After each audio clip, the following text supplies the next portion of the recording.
Estamos, señoras y señores, en el programa. Hemos invitado el día de hoy a Sergio Andrés Bermeo Álvarez.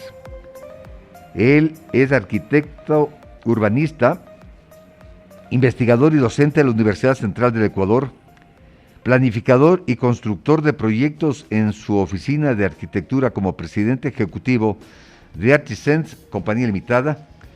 Ha completado sus estudios en las Universidades Autónomas de México, Gerencia de Proyectos, UNAM, Buenos Aires, Máster en Diseño Arquitectónico y Sustentabilidad, UBA, de Guadalajara, doctor en Ciudad, Territorio y Sustentabilidad, UDG, experto en arquitectura de flujos, inteligencia proyectual y sistemas complejos de arquitectura. Tiene en títulos académicos doctor en Ciudad Territorial y Sustentabilidad, título de arquitecto urbanista, Universidad Central del Ecuador, especialista en diseño arquitectónico, Universidad Central del Ecuador, máster en diseño arquitectónico y sustentabilidad, Universidad de Buenos Aires, diplomado en gerencia de proyectos UNAM, docente e investigador en la FAO-UCE y presidente ejecutivo de Artisens, compañía limitada, estudio de arquitectura sustentable. Le decimos al doctor arquitecto Sergio Andrés Bermeo Álvarez, bienvenido, buenos días, gracias por su presencia. Yo le veo un Quito que no es del Quito de antes, un Quito desordenado, un Quito que no solamente vemos en la parte sostenible, que es la parte de parques, de edificios, de calles, un kevinportismo de la ciudadanía. Buenos días, ¿cuál es su criterio? Buenos días, doctor. Primero, muchísimas gracias por la invitación. Buen día a todos los radioescuchas de la ciudad de Quito y en general del país. Bueno, realmente es un tema preocupante. La ciudad de Quito ha desbordado ya todos sus límites. Creo que estamos en una de las crisis más graves que ha vivido la ciudad, debido a varios factores, ¿no? Uno, primero diría el crecimiento poblacional que ha tenido la ciudad, este crecimiento desmesurado. Hoy hablamos que ya no es esta ciudad compacta, hoy estamos dentro de una ciudad ya de periferia, una ciudad difusa, en las cuales ya todo el consolidado de la ciudad ha tenido que expandirse hacia los valles. Este es un problema. Y en los valles un desorden total y absoluto. Claro, por supuesto, es una ciudad, como decimos nosotros ahora, la ciudad difusa, porque es un crecimiento desordenado, ya se pierde las tramas, las cuadrículas, un trazado urbano, sino que ahora la ciudad ha empezado a desbordar, rompió sus límites, digamos, en el eje longitudinal de Quito, ¿no? Hacia el occidente, la occidental, todo lo que es la ladera del Pichincha. En cambio, hacia el otro sentido teníamos Ichimbía y las montañas que nos centraban en la longitudinal de Quito. Ahora eso ha sobrepasado y se están yendo a los valles. Hablamos no solo de los valles de Cumbayá, Tumbaco, ¿no? Los valles de los Chizos, el valle también a Calderón, se ha expandido norte y sur de la ciudad, tomándose esos nuevos valles, que estamos en una problemática, la cual nosotros llamamos la conurbación urbana. Esta conurbación urbana que, por ejemplo, ya en el sur de Quito se ha expandido tanto la ciudad que ya estamos perteneciendo casi al Cantón Mejía, ¿no? Está llegando, ha pasado Cutuglagua, está ya acercándose cada vez más hacia Machachi. En cambio, si vemos al norte, de igual manera la ciudad se extiende, falta cruzar una quebrada nada más y ya estamos colindando con Cayambe, con el Cantón Cayambe. Entonces, es una problemática extensa lo que está viviendo ciudad. Esto ha generado problemas de movilidad, por ejemplo, estos movimientos pendulares que uno tiene que hacer para recorrer la ciudad, ¿no? De ir del norte al sur, de polo a polo, a realizar o de vivienda al trabajo o hacer trámites. Entonces ha llevado a un desequilibrio urbano en temas de movilidad, de transporte, y luego hablamos de seguridad, ¿no? Que también es otro tema gravísimo en la ciudad. Ahora bien, usted está viendo aquí alrededor del Parque La Carolina, donde está nuestra radio, aquí al lado sur, monstruos gigantes, verticales. Yo digo, ¿se habrá hecho el estudio necesario para ver si hay alcantarillado, agua potable? ¿Habrá hecho el estudio o solamente aprobamos el proyecto y allá, cuando sea el problema, cuando sea el colapso, en ese momento estaremos solucionando el inconveniente? Bueno, esto se debe a los nuevos cambios que da el PUS, ¿no? El Plan de Uso y Gestión de Suelo, que se aprobó recientemente en el municipio, en la cual en esta zona, que es del hipercentro, se ha permitido el incremento de pisos a más de 30 pisos, ¿no?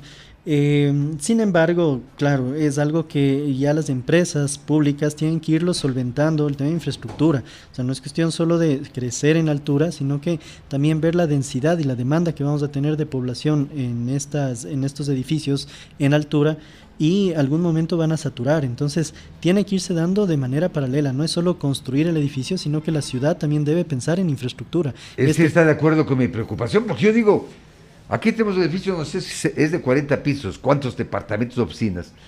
Va a haber desfogue de aguas servidas, ¿estará listo nuestro sistema? Yo no he visto que hayan abierto la avenida para poner más tubos más grandes, ¿no? Uh-huh. Claro, todavía no se han hecho estos cambios. Las tuberías que están instaladas sí son tuberías que están proyectadas para varios años, pero no se ha proyectado para la densidad poblacional que va a tener. Entonces debe irse dando una generación de cambio, tanto en energía eléctrica, agua potable, alcantarizado. Son infraestructuras que la ciudad debe pensar ya en ir renovando de acuerdo a la población a futuro que va a tener, en base a las normativas nuevas de incremento de pisos. Antes de entrar a un tema deportivo que quiero abordar con el arquitecto Sergio Bermeo, el metro, yo estuve ahí sí trabajando en la Universidad Central, una eternidad para aprobar la parada de la Universidad Central del Ecuador. Gracias. Ya está solucionado el problema, porque como que no le respetaban a la Universidad Central del Ecuador. Bueno, en la Universidad Central se instaló una parada del metro, se hizo una socialización con las autoridades, tanto del metro como de la universidad. No querían poner ni ascensor, ni gradas, nada querían poner. Claro. ¿Son solo los de la central? No, era algo que la universidad exigía. Por la alta demanda, somos alrededor de 45,000 personas en la Universidad Central, que es flujo a diario, en la cual requiere este tipo de instalaciones, gradas eléctricas, ascensor. Pensemos también en una movilidad inclusiva para todos, ¿no? Niños, ancianos, personas discapacitadas que deben usar estos medios. Entonces era indispensable, al ser un polo muy alto de densidad poblacional que tenemos dentro del campus universitario, que estas instalaciones cuenten con todos los equipamientos necesarios para dar esta movilidad y agilidad. ¿Y está todo solucionado? Porque también querían eliminar, me acuerdo que la arquitecta Balcázar hablaba con el señor rector, la ex decana de la Facultad de Arquitectura, eliminar el paso peatonal para hacer un paso seguido, es decir, hacer un parque, hacerle más urbanístico el entorno de la Universidad Central. No sé si ahí quedó el proyecto, porque en este país sale una autoridad, se olvidan de los proyectos. ¿Qué hay de eso? La estación como metro está terminada, está ya terminada en la estación de la central, está lista. Se abrió unas rampas desde el metro hacia el ingreso de las facultades para que puedan tener esta accesibilidad. Pero de ahí lo que pregunta, ese es un problema de toda la ciudad realmente. Yo digo que la ciudad es diseñada para el automóvil, siempre fue diseñada para el automóvil y nunca pensada para el peatón. Creo que hoy las ciudades tienen que ser más resilientes, más amigables, más medioambientales y que sean diseñadas una calzada diseñada para personas inclusivas, donde puedan caminar tranquilamente, seguros, niños, niñas, mujeres, ancianos, que se lo pueda hacer. Lamentablemente hoy la industria automovilística pues ha influenciado muchísimo el crecimiento de la ciudad y eso ha hecho que todas las ciudades pues destinen esta planificación en tiempos del auto y no más bien pensando en el peatón. Bien, estamos a las puertas de conocer quiénes son los candidatos para la alcaldía. Y uno de los proyectos que desde la época del señor Correa nos tienen ofrecido es el Estadio Olímpico Atahualpa Alabatán. Yo he escuchado un par de versiones. Una, que el lugar donde está el Estadio Olímpico Atahualpa Alabatán es un lugar muy comercial, un lugar que puede ser apetecido por gente que tiene dinero para hacer proyectos de urbanizaciones, comerciales, en fin. Y otro proyecto que más bien el estadio sí debería ser remodelado para que sea una parte atractiva de la ciudad. ¿Cuál es su criterio, arquitecto? Bueno, el Estadio Olímpico Atahualpa no es que está solo en una zona, digamos, de negocio, administrativa y comercial, sino que el estadio en sí es un hito en el simbólico de la ciudadanía, es un hito arquitectónico, está en pleno eje de una de las mejores vías principales de la ciudad y por lo tanto debe considerarse como un hito arquitectónico de gran valor, de gran respeto, tanto arquitectónico como urbanístico. Dentro de eso también, bueno, deberíamos ver datos digamos, de la construcción del estadio, ¿no? El estadio lleva alrededor ya de 70 años de construcción, lo cual ya necesita, a mi criterio, no simplemente una remodelación. Botable. Creo que el estadio debería derrocarse y debería conformarse porque, mira, es una pieza urbana muy grande en la ciudad, además, como lo decía, en pleno eje central de una vía de las principales de la ciudad, en el cual necesita tener un gran valor, un gran resalte. este espacio también es un espacio que, por ejemplo, genera, te diría, mucha pérdida de valor en espacio público, ya que es un espacio cerrado. ¿Cuándo funciona? Cuando hay un evento, ¿no? Ya sea de fútbol o algún tipo de evento, funciona, pero el resto de días de la semana queda vacío. Entonces, una gran pieza urbana que no tenga producción, que no tenga un acceso a la sociedad, creo que hay que repensarlo eso. Debería, además que, ya como te digo, por las condiciones de construcción, ya es un estadio que ha cumplido su ciclo de vida. Además, la FIFA, la Conmebol han impuesto ahora nuevos criterios, ¿no?, de diseño de estos estadios, en los cuales se piensa hoy mucho más en isóptica, esa calidad de visión que debe tener el espectador. Mientras que el estadio, claro, por ser olímpico, de hecho ya no existe la figura de estadios olímpicos ahora, entonces ya no cumple con la normativa que está pidiendo la FIFA, y todo eso también impediría que en el futuro se pueda hacer eventos de gran magnitud avalados por la FIFA.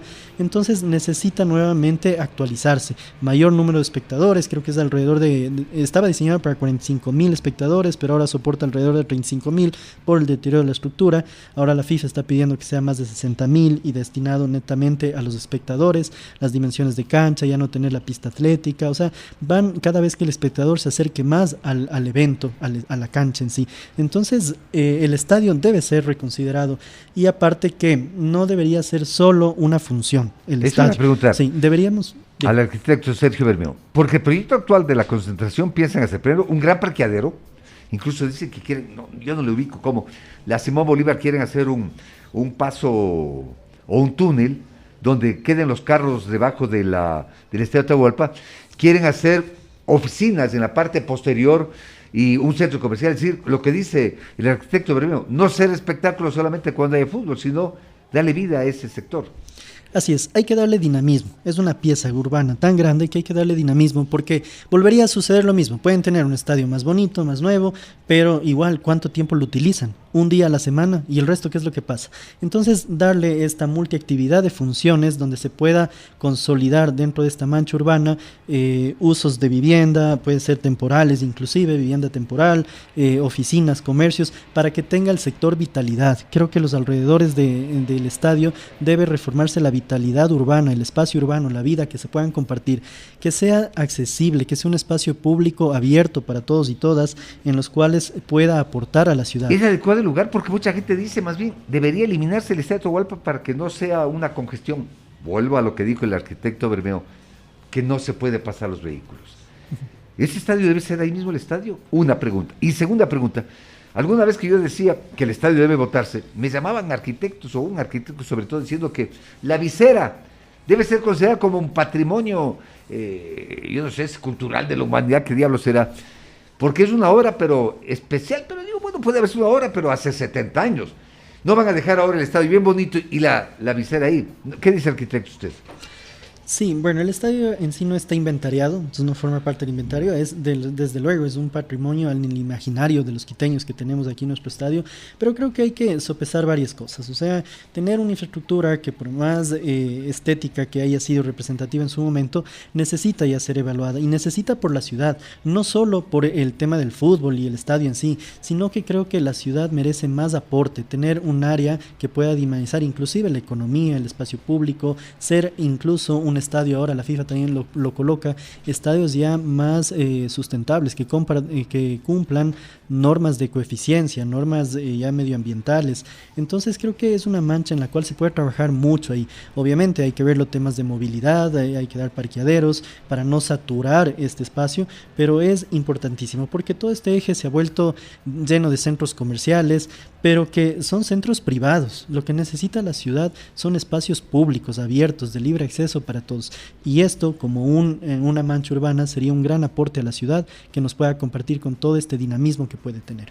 Ya, un candidato a la alcaldía en las últimas elecciones decía que el problema que existe en la Vicentina, donde está el Coliseo, es un problema que se debería analizar.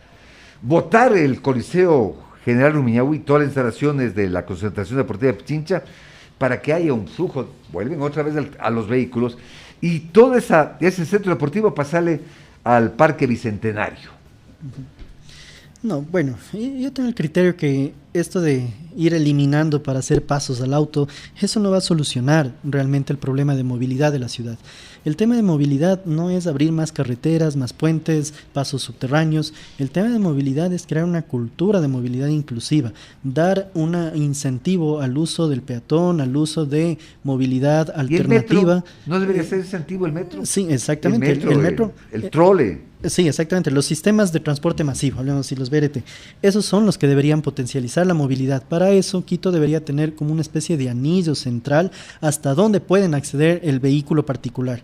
Y a partir de eso, claro, crear grandes franjas de estacionamientos para que uno pueda dejar en este círculo, en este cinturón, hablemos así, el vehículo particular, y a partir de ahí todos apostar por el uso del transporte público. Pero claro, para esto debemos tener un uso del transporte público de calidad, no solo el metro de Quito que se está haciendo, sino que al metro yo le veo falta conectividad con las otras líneas. Debe ser un circuito integrado, es decir, que si yo tomo el metro puedo bajarme en cualquier parada y de ahí hacer transferencia a cualquier otra de las líneas que yo puedo tomar. Entonces, lo que era el trole, ¿no? En su inicio. Sí, articulado. Claro. Exactamente, pero entonces ahora tenemos varios sistemas, ¿no? Está el metro, está el trole, el ecovía, el corredor de la América. Entonces esos son líneas que van a nivel longitudinal de la ciudad. ¿Qué pasa de forma transversal, de este a oeste? No hay esos corredores, entonces esa es la conexión que falta para que estos sistemas puedan articularse. Ya, ahora bien, yo veo que las áreas verdes, no hay áreas verdes en la ciudad capital.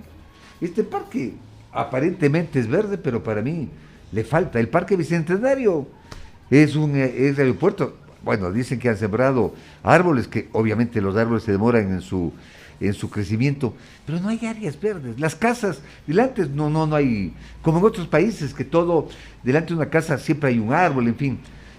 ¿Cómo hacer? Y no sé si habrá una normativa para que se establezca en Quito que el propietario de un domicilio debe poner su árbol, es decir, oxigenar a la ciudad. Uh-huh. Bueno, en cuanto a áreas verdes, claro, desde luego en la normativa, cuando uno construye debe dejar 1 metro cuadrado por unidad de vivienda, digamos 12 metros cuadrados por unidad de vivienda destinadas a área verde. Entonces, cuando se hacen proyectos inmobiliarios, proyectos de desarrollo urbano, hay que tomar en cuenta que se debe dejar esta área verde. Ahora, como ciudad, yo siempre he dicho, la ciudad de Quito está rodeada por grandes montañas, por grandes geografías, pero al interior, sí, tenemos estos parques metropolitanos como la Carolina, lo mencionaba el Bicentenario, al sur de igual manera, los parques lineales que se dan, pero al interior de la ciudad las calles necesitan ser más verdes. Hay un proyecto para arborizar Quito. Quito necesita tener más verde en sus calles, en sus aceras, porque la isla de calor que genera el asfalto es terrible, y eso es lo que estamos viendo ahora. El aumento de temperatura, el cambio climático se da porque las ciudades son destinadas al concreto, ciudades destinadas al asfalto y poca incidencia en lo que es arborización. Y lo que están haciendo con este edificio, vea que están poniendo supuestamente vegetación en las partes laterales, ya con eso nos quieren engañar.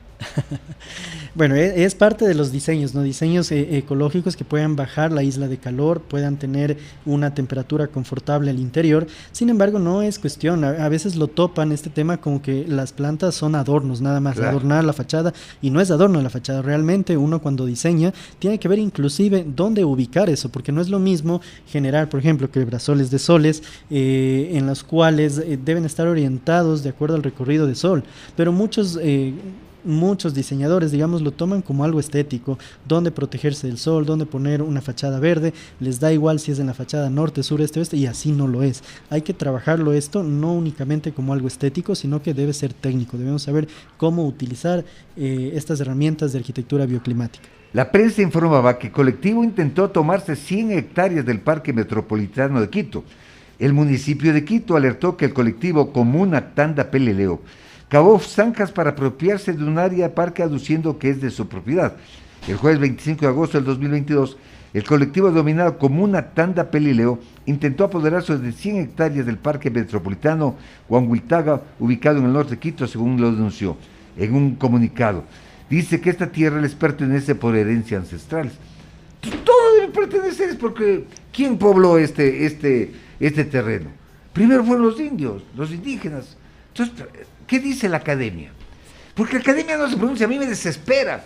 ¿Será que en mi época éramos revolucionarios los estudiantes? Hoy les han castrado a los estudiantes.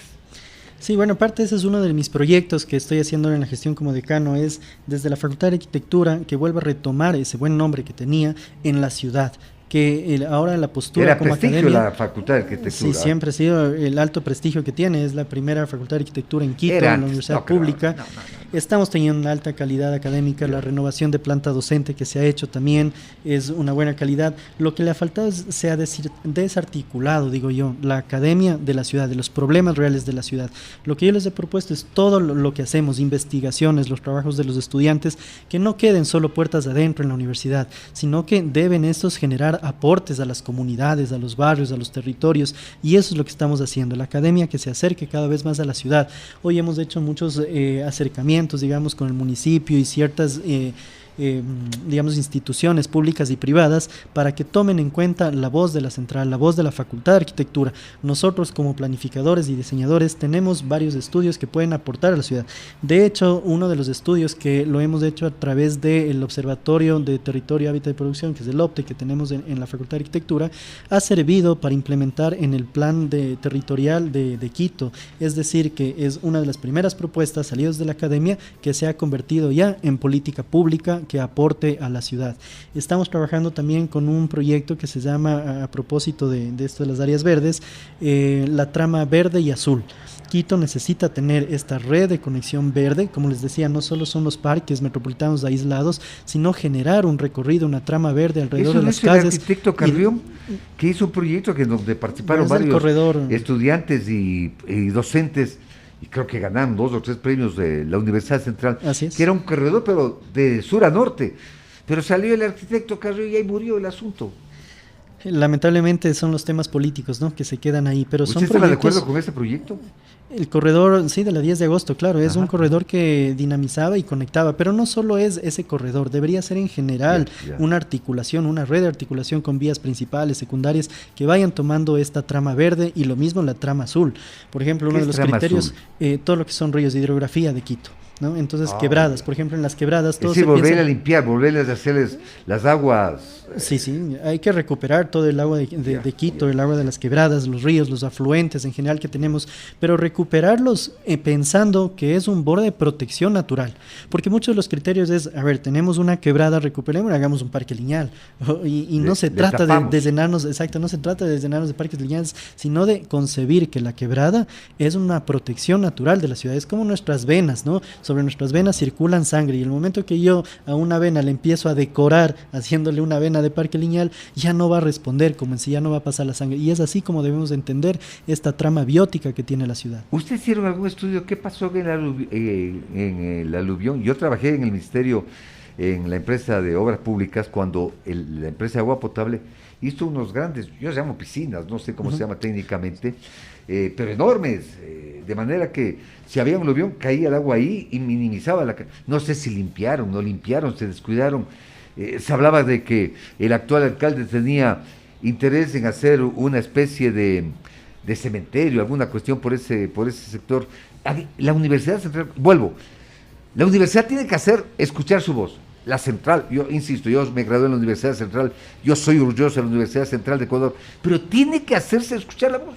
En los medios casi no escucha la Central, es la San Francisco, es la Católica, es la UDLA.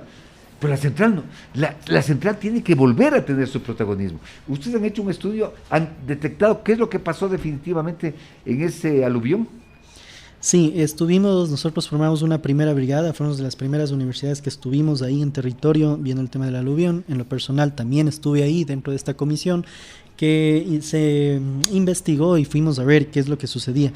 Y encontramos varios factores. Primero, que si estas piscinas, que se llaman, son piscinas, diques de contención, que estaban destinados para contener todos los lahares o el lodo que baja, ya habían cumplido su ciclo de vida útil, es decir, ya la cantidad, de acuerdo a los años por el calentamiento global, ha ido cambiando, tenemos mayor cantidad pluvial ahora en estos días, por lo tanto esas piscinas ya no soportaban la cantidad de fue de en la material época de Paco Moncayo lo que se hizo eso. Exactamente. Claro. Segundo, no habían limpiezas acordes, no habían mantenimientos. El municipio sí ha justificado, ha presentado los informes, pero realmente en territorio se vio, había todavía material residuo que eso impedía el paso del agua. Entonces habían rocas, materiales desperdiciados, pero no solo es aquí, yo diría, la parte de la institución pública, sino también es un llamado a la ciudadanía. Mucho se encontró desperdicios de construcción, desperdicios de los barrios, de los sectores aledaños de ahí, que han tomado estas quebradas, estos diques, como Basurero. prácticamente una escombrera. Entonces, claro, se suma todo, ¿no? La ciudadanía inconsciente, el no haber hecho limpiezas adecuadas de estos diques, el no calcular nuevamente a la afluencia de fluvial que tiene hoy en día. Entonces, todos esos factores sumaron para que se desborde y pues todo el material de lodo pues baje a través de la carretera La Gasca. Estamos en el piso 3, usted está mirando el Pichincha. Yo recuerdo que la Asociación de Periodistas, donde yo fui presidente, teníamos un terreno de la Avenida Occidental, que habrá sido 10, 20 metros hacia arriba, y nos impidieron construir por la cota de agua, cuando el bosque está mucho más alto de donde yo estoy explicando. Luego se hizo lo del teleférico y se hizo ahí una especie de, que quería hacer un gran comercio. Pero estamos viendo aquí, mire, ya está de a poquito, creo que de 5 o 10 años, las montañas ya no habrá montañas. ¿Qué Así hacer? es. Sí, ha habido lamentablemente un indiscriminado uso de lo que son áreas protegidas. Recordar, la avenida Occidental es el cierre de ese lado oeste, es la que dice hasta aquí se llega a la ciudad, pero poco a poco esto se debe a las construcciones informales, a los barrios informales, se han ido tomando todas las laderas, y no solo es el Pichincha, es por todo lado de la ciudad de Quito. ¿Usted Esta regularizaría? construcción- ¿Usted si es asesor del alcalde pediría que por ser barrios se deben regularizar todos? Hay que ver las condiciones para regularizar, porque lo primero es hay que establecer el límite urbano de la ciudad, hasta dónde se puede construir y ponerse muy tajantes. Esto es área protegida, esto es un borde natural, no se puede tomar, porque esto de regularizar, claro, permite a que, bueno, me apodero, después de 10, 15 años, 20 años me regularizan y listo. No se trata de eso, hay que parar con las regularizaciones, hay que, lo que está, sí conformarlo, porque regularizar no es solo un tema administrativo, ¿no? Que te regularizo y ahora ya es un barrio legal, sino que eso implica ver las condiciones que está ese barrio, si las viviendas construidas, las edificaciones construidas son seguras, cuentan con un diseño que asegure la vida de los habitantes de ahí, si tiene equipamiento, tiene infraestructura. Entonces no es cuestión solo de un acto administrativo de legalizar, hay que ver las condiciones urbanas que tienen estos barrios. Son Pero, los primeros que sufren cuando pasa lo que pasó. exactamente, y son los Claro. más vulnerables, son los más Claro. vulnerables porque no han estado construidas con todas las condiciones urbanísticas que deben tener. Correcto, arquitecto. Hay mucho que hacer por la ciudad, ¿no? Bastante, bastante. Temas de ¿Usted se seguridad. lanzaría del candidato a alcalde? No, por lo pronto lo mío es la Facultad de Arquitectura. Estamos... No, pero digo, mirando la problemática. Quito es un país chiquito. Sí, claro. Sí, la problemática de Quito, mira, uno de los temas también importantísimos es la seguridad. Y eso es digamos, un consejo para los candidatos que van a estar ahora, que hablamos de los candidatos para la alcaldía. Hay que fijarse primero en la seguridad. Y Pero la no seguridad, más policías. No, exactamente, eso iba a decir. La seguridad no se basa en que aumentemos policías, cámaras de seguridad. No, la seguridad se da con espacios públicos saludables, abiertos, seguros, un buen tratamiento de diseño, como decían las aceras, espacios, por ejemplo, o barrios, digamos así, que sean vitales, que estén abiertos o el uso sea abierto casi todo el día. Un ejemplo, ¿qué es lo que pasa con el centro histórico de Quito? Se despobló, ya no hay vivienda en el centro histórico, ahora lo que se ha quedado es como parte administrativa, donde están las instituciones. Y bodegas. Pero, y bodegas en general. Entonces, 4 de la tarde todos salen y el centro histórico es muerto. Entonces hay que volver a vitalizar ese centro histórico apostando nuevamente a uso de vivienda. Pero claro, hay que dar beneficios para que la gente, o incentivos, para que la gente vuelva a retornar al Pero centro todo lo histórico. desocupado debería yo creo que hacer, como también hizo Paco Moncayo, por ejemplo la Casa de los 7 Patios, procedió a remodelar y creo que volvió, pero no les regaló, sino creo que les vendía a precios y facilidades cómodas. Eso debería hacerse el municipio, ¿no? Casa que está deshabitada debería expropiarla y reutilizarla para, como dice el arquitecto, ¿cuánta gente que desea vivir, pero no tiene Así dónde es. o los precios? Exacto, creo que es una alianza público-privada que debe haber también para que pueda revitalizarse el centro histórico. No solo es apostarle por el tema del turismo, muchos piensan que es turismo, ahora estamos viendo los problemas que se llaman la turistificación o museificación de las ciudades, en los cuales son ciudades que sirven solo para eso, un turismo, un museo, ciertas horas y el resto se acabó, la ciudad está abandonada. O ahí sí, como lo decía Fernando Carrión, el urbicidio de la ciudad, ¿no? Empiezas a matarle a la ciudad por estos problemas. Creo que ahí es importante que exista nuevamente una dinámica, exista la vivienda, es la única que da esta potencialidad al barrio que pueda sobrevivir, porque la vivienda te genera comercio, tiene las tiendas del barrio, escuelas, equipamientos, entonces hay que incentivar nuevamente para que la gente no salga a las valles, no salga nuevamente a la periferia y se haga ahí. De hecho, proyectos de vivienda social, los proyectos de vivienda social ahora se han destinado a irse a las periferias. El mismo gobierno, el mismo estado está buscando a ver dónde tenemos terrenos o áreas posibles de expansión, las periferias. Cuando, ¿por qué no hacen exactamente proyectos de vivienda social en el centro histórico o en los edificios desocupados en general? Del IES, ¿cómo están desocupados sus edificios? Digo, por Dios, pasa el tiempo y cada vez está más abandonado, ¿no? Sí, lo que hay que hacer es la compacidad en Quito. Les decía nuevamente, se siguen extendiendo hacia los valles cuando la ciudad de Quito, el casco histórico metropolitano acá de Quito, está subutilizado. Todavía vemos casas de un piso, de 2 pisos, cuando se puede reutilizar la compacidad para aumentar un poco la altura, con ciertas condiciones ambientales y de paisaje urbano, pero potencializar acá el hipercentro, potencializar digamos ya la 10 de agosto también está otra vez, la 10 de agosto, la avenida principal, es otra que vacía. Así es. Yo he apreciado así, no sé si el arquitecto ratifica mi criterio. Es así, es vacía, ya una 10 de agosto en la cual muchos edificios vacíos eran incluso estatales, están botados ahí, ministerios y todo. Entonces, ahí se podría replantear para hacer vivienda, ¿no? Sí, creo que el gobierno de la ciudad debe hacer un banco de proyectos metropolitanos. Primero, tener un banco de terrenos, que es lo que contamos la ciudad, que es lo que cuenta de terrenos, de edificios, y en esos empezar a generar proyectos, pero que sean proyectos pensados para la ciudad. Proyectos que articulen a nivel de ciudad y den el dinamismo necesario. Incluso con el cobro de los impuestos que se hace, nosotros decimos todos los impuestos que se paga la construcción, que estas remesas o estos saldos no se inviertan únicamente en los sectores, digamos, de donde se hace el mismo proyecto. Un ejemplo más claro, aquí en Iñaquito es el nivel más alto de construcción que existe o que ha despegado, digamos, del sector de la construcción. Y todos estos impuestos, claro, se siguen invirtiendo aquí. Ese es uno de los grandes errores, de esos impuestos que se recogen en los sectores donde hay más índice de construcción, deberían ser invertidos justamente en los barrios más necesitados. Entonces ahí viene la justa y distribución equitativa territorialmente. Arquitecto Sergio Bermeo, muchas gracias. Ya le invitaré otra vez para hablar a fondo de lo que pasa en la Facultad de Arquitectura, que tuve la suerte de ver 5 años lo que existía ahí. Y lo que pasa en la Universidad Central, pasa en las otras universidades privadas, con la gran diferencia que en las privadas pagan, la central pagamos los ciudadanos. Muchas gracias por haber estado con nosotros y ojalá que se consideren todo lo que usted ha manifestado en este espacio. Muchas gracias, arquitecto. Sí, gracias, doctor. Solo una última cosa para que sepan, desde la Facultad de Arquitectura de la Central, como dije, vamos a estar atentos de la ciudadanía, dando nuestras opiniones, vamos a crear nuevas carreras, nuevas maestrías, entonces les invitamos a visitarnos, a conocernos y la facultad siempre abierta para todos ustedes. De paso, un saludo especial, quiero mandarle para mis 3 amores, Sofía, Emilia y Pamela.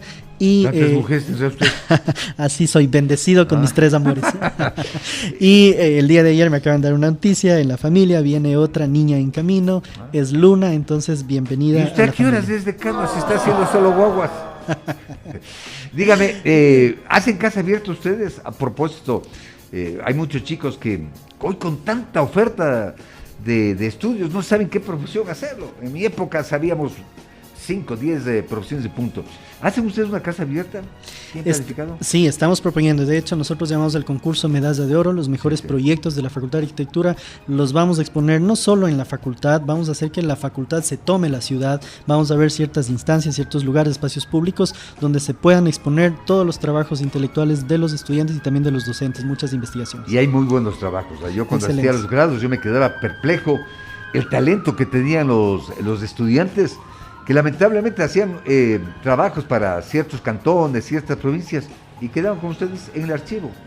que deberían más bien ser retomados, ¿no? Así es, una de las propuestas es que todos estos trabajos, inclusive trabajos de fin de carrera, las tesis, no queden archivados en bibliotecas, sino que se entregue a los GAD, a los municipios y sirva para eso. Ese es el aporte de la academia. Y que en este tema de crisis económica también a los gobiernos les interesaría mucho el aporte de tener proyectos ya dados por la academia para que ellos puedan llevarlos a la realidad. El arquitecto Sergio Bermeo, decano de la Facultad de Arquitectura y Urbanismo de la Universidad Central del Ecuador, aquí en Amanecer Deportivo.